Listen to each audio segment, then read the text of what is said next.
Assalamualaikum warahmatullahi wabarakatuh dan selamat pagi.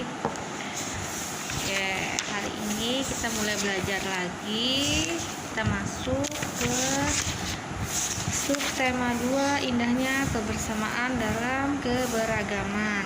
Silakan dibuka bukunya di halaman 63. Di sini kita akan mempelajari tentang cerita daerah, cerita rakyat, dan percobaan bunyi. Cerita rakyat atau cerita daerah adalah sebuah cerita yang berasal dari rakyat masyarakat Indonesia yang sudah dari turun-menurun atau dari dahulu kala yang dikenal secara lisan. Nah, contoh-contoh dari cerita rakyat apa saja? Ada tentang maling kundang, terus ada tentang keong mas, timun mas, ataupun tentang bawang merah, bawang putih. Nah, itu merupakan semuanya cerita-cerita rakyat yang berasal dari masyarakat Indonesia. Di sini ada membaca cerita rakyat. Petra, Made, Teresa, Yusuf, dan Ratri berasal dari suku dan budaya yang berbeda. Agama mereka pun berbeda. Mereka bermain dengan penuh ceria di halaman, mereka rukun dan bersatu dalam keberagaman. Maksud dari bersatu dalam keberagaman di sini yaitu Petra berasal dari Medan, kemudian Made dari Bali, Teresa dari Manado, Yusuf dari Makassar. Nah, meskipun mereka berbeda-beda suku, tapi mereka bersatu dalam keberagaman dan bermain bersama. Nah, Teresa, Made, Petra, dan Yusuf masing-masing mempunyai cerita rakyat dari daerahnya masing-masing. Nah, dibuka di halaman 64. Di sini ada cerita tentang asal mula Gunung Lampo Batang yang merupakan cerita rakyat dari daerah Yusuf, yaitu daerah Makassar. Nah, di sini cerita Gunung asal mula Lampo Batang ini adalah cerita tentang seorang anak kecil yang ingin membalaskan dendamnya kepada raksasa yang telah membunuh kedua orang tuanya. Nah, dia bertahun-tahun berpuasa, tidak makan, tidak minum, sehingga tubuhnya tetap kuntet. Nah, tubuhnya tetap kuntet itu agar dia bisa tetap melawan raksasa. Bagaimana caranya, Bu, dia melawan raksasa dengan tubuhnya kuntet? Nah, saat dia melawan raksasa, dia masuk. Ketika ingin dimakan raksasa, dia pasrah diri. Nah, ketika dia dimakan raksasa tidak bisa menggigit dia karena dengan tubuhnya yang kontet, dia bisa masuk di antara sela-sela rahangnya raksasa, kemudian masuk ke perut raksasa. Di dalam perut raksasa, dia merobek perut raksasa sehingga raksasa merasa kesakitan, terguling-guling dan mati di tanah, dan kemudian dia mati karena perutnya dirobek-robek. Setelah itu seorang yang bertubuh kontet tadi itu keluar. Setelah tubuhnya raksasa itu mati, dia langsung menjulurkan lidahnya dan erang pun keluar, sehingga yang menang adalah erang. Dia sudah membalaskan dendamnya terhadap orang tuanya, ya. Nah, ketika dia sudah mati, perutnya semakin membesar. Kita lihat di sini ya gambarnya.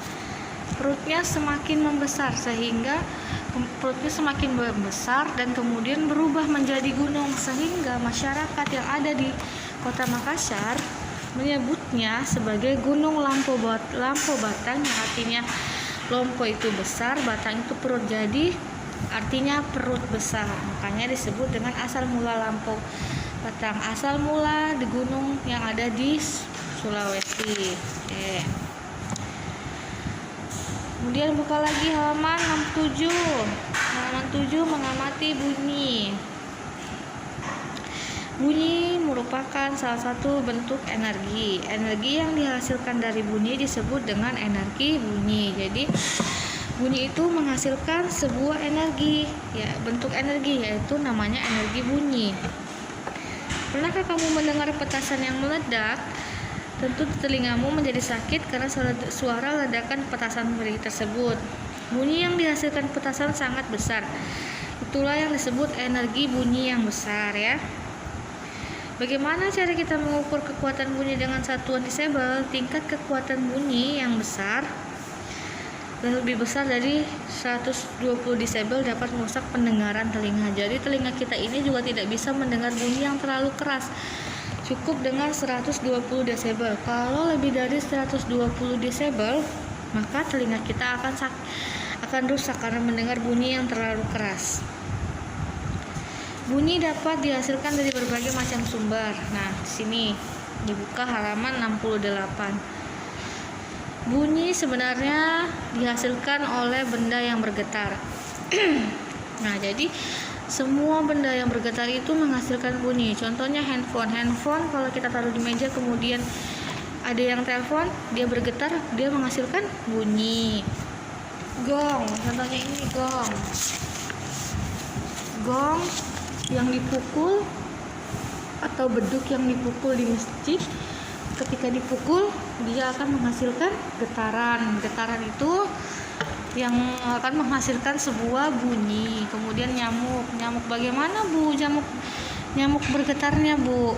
Nah, nyamuk menghasilkan bunyi dari sebuah getaran, yaitu melalui sayapnya lah yang bergetar sehingga nyamuk itu bisa menghasilkan sebuah bunyi ya.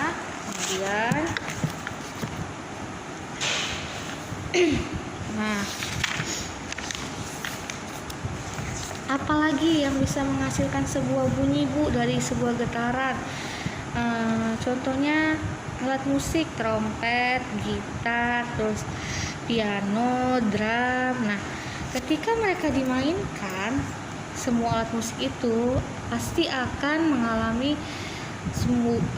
getaran. Getaran itu akan menghasilkan suara. Nah, itulah yang dinamakan dengan bunyi. Nah, kalian juga bisa coba. Silakan coba jari telunjuknya ditaruh di pangkal leher ya, di pangkal tenggorokan. Kemudian bicaralah. Saat kalian bicara, apakah kalian merasakan sebuah getaran di leher kalian? Nah, kalau kalian merasakan sebuah getaran, berarti itu adalah getaran yang menghasilkan bunyi, karena kalian menghasilkan suara. Suara adalah bunyi. Kemudian leher kalian bergetar, tenggorokan kalian bergetar. Makanya itu merupakan salah satu dari sekian banyak contoh dari bunyi yang menghasilkan sebuah getaran ya. Oke. Mungkin itu saja yang Ibu dapat sampaikan dari materi pembelajaran 1 ini. Hari ini kita nggak ada tugas, Ibu hanya menyampaikan materi. Semoga dipahami ya materinya. Ibu akhiri. Wassalamualaikum warahmatullahi wabarakatuh. Terima kasih.